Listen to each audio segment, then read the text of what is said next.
April 20th, 2010. The Deepwater Horizon drilling rig explodes in the Gulf of Mexico. 11 lives are lost. Flames engulf the night sky. Oil floods the ocean floor. It becomes the largest marine oil spill in history. But the bigger catastrophe was what came after. Promised reforms that never came. Justice that never materialized. And ecosystems that were forever altered, all swept beneath the tide of public relations. What if Deepwater Horizon didn't change the world?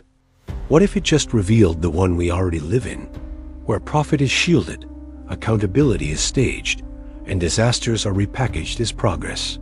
This is not a story of healing. This is the illusion of accountability. The Deepwater Horizon rig was a marvel of engineering owned by Transocean, leased by BP, and drilling into the Macondo prospect. It operated 18,000 feet below sea level, a precarious dance between pressure, depth, and corporate risk-taking. On the night of the explosion, workers had warned of unstable pressure. Gas surged up the drill pipe.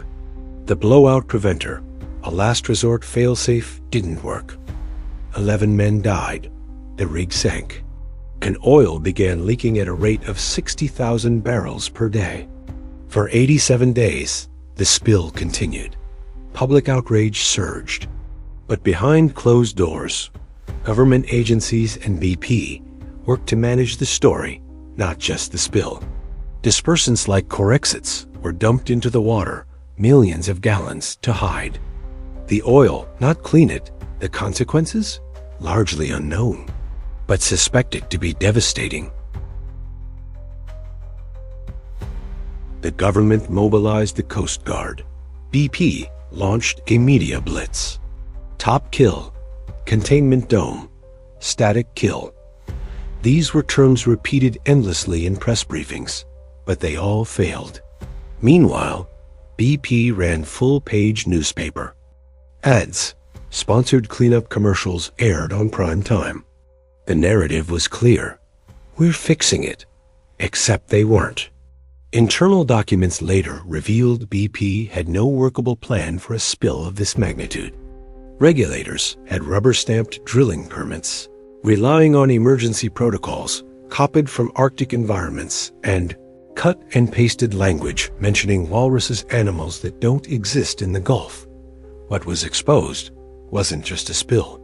It was a system built on illusion, paperwork theater, and willful blindness.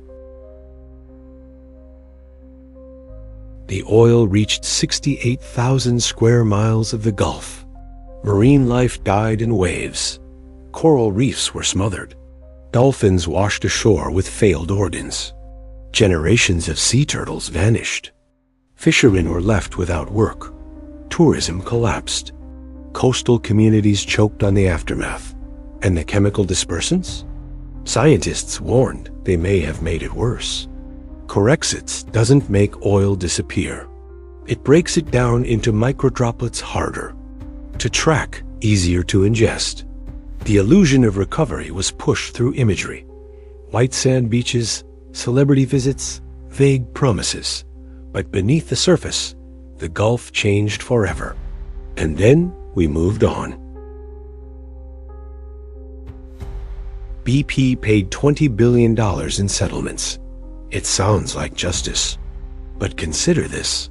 They made $19 billion in profit the very next year. No executives were criminally charged for the deaths. Transocean and Halliburton quietly resumed operations.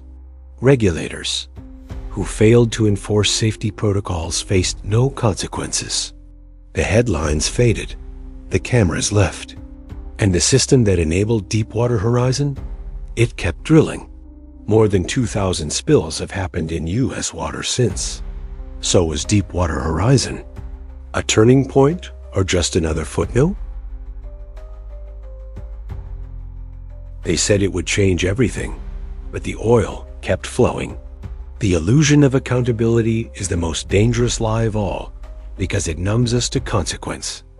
We watched the earth bleed. We watched them promise.